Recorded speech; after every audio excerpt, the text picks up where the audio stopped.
بسم اللہ الرحمن الرحیم۔ السلام علیکم ورحمۃ اللہ وبرکاتہ۔ اسلام زندہ باد، آمین کے پیارے بہن بھائیوں، آج میں آپ لوگوں کے ساتھ شب قدر کی رات کی بے شمار فضیلت اور برکات بیان کروں گی۔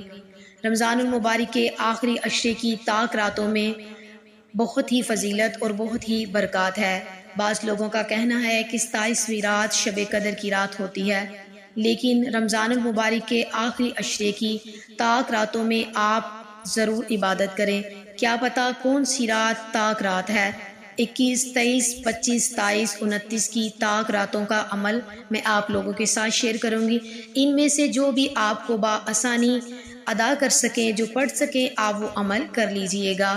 رمضان المبارک کی طاق راتوں کے نوافل جو میں آپ کے ساتھ شیئر کروں گی، آپ ان کو انتہائی توجہ سے سن لیجئے۔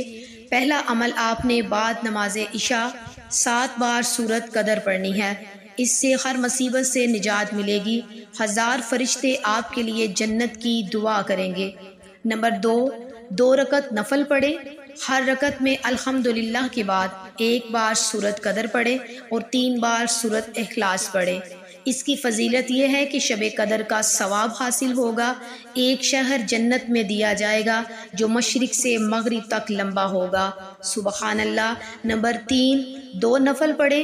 ہر رکعت کے بعد 7 بار سورۃ قدر پڑھیں، 7 بار سورۃ اخلاص پڑھیں۔ اسلام کے بعد درود شریف پڑھیں، کم از کم 1 تسبیح استغفار کی پڑھیں۔ یہ عمل جو میں نے آپ کے ساتھ شیئر کیا ہے، اس میں سے آپ کو جو بھی بآسانی لگے وہ آپ ان طاق راتوں میں ضرور پڑھیں۔ تو میرے پیارے بہن بھائیوں، آپ اس عمل کو لازمی کریں۔ ویڈیو اچھی لگے تو اس کو لائک کریں، چینل کو سبسکرائب کریں اور صدقہ جاریہ کی نیت سے دوسروں کے ساتھ ضرور شیئر کریں۔ جزاک اللہ خیرہ۔ انشاءاللہ پھر ملیں گے کسی اور اچھے عمل یا وظیفے کے ساتھ۔ تب تک کے لیے اللہ حافظ۔